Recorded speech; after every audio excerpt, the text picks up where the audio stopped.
Welcome to the latest edition of Hematology Updates, covering breakthroughs in the past 2 weeks. Brought to you by Lucid Quest, Heidelberg Pharma has advanced its antibody-targeted amanitin conjugate HDP-101 into Cohort 9 of its ongoing Phase 1, Phase 2A trial for relapsed or refractory multiple myeloma. The decision follows encouraging safety data at 140 micrograms per kilogram and promising early responses, including one very good partial response in Cohort 8 and one ongoing complete remission from Cohort 5. These findings reinforce the therapeutic potential of HDP-101, an anti-BCMA antibody-targeted amanitin conjugate, as it moves closer toward full clinical evaluation.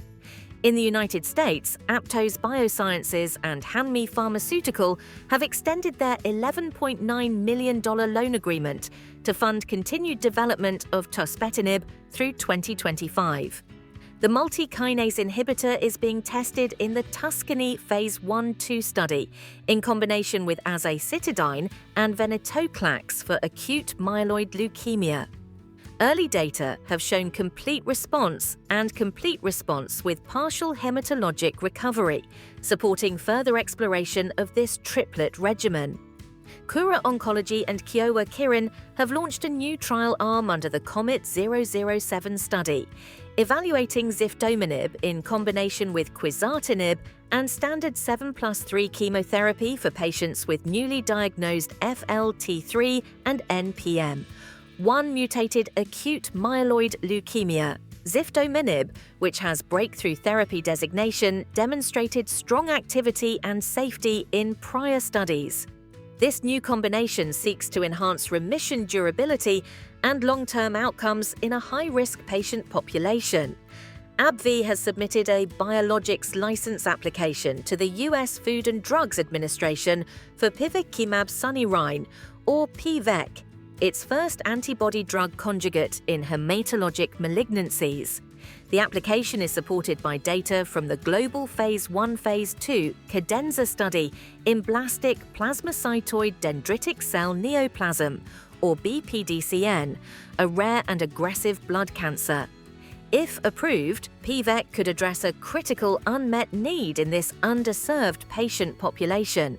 Novo Nordisk has also filed a biologics license application for Mim8, or denecimig, a factor VIIIa mimetic bispecific antibody designed for prophylaxis in hemophilia A.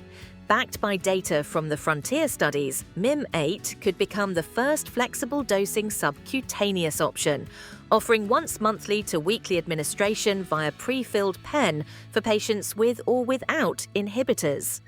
CRISPR Therapeutics and Sirius Therapeutics have dosed the first patient in a Phase 2 study of SRSD107 and small interfering RNA therapy targeting factor 11 for prevention of venous thromboembolism in patients undergoing total knee replacement.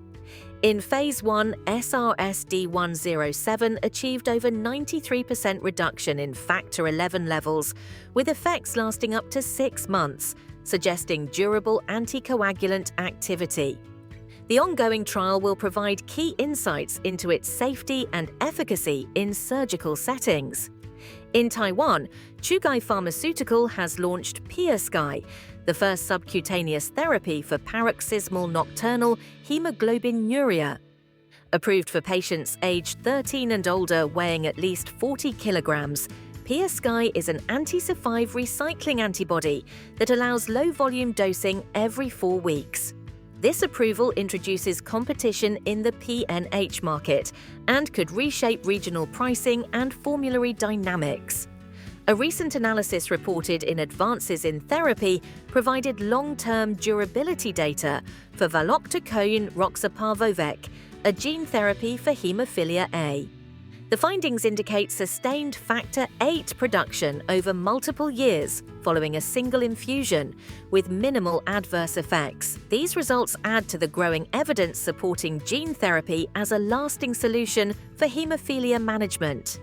Stay ahead in hematology research. Like, share, and subscribe for our updates. Visit lqventures.com or email us at info@lqventures.com for expert healthcare consulting. See you next time.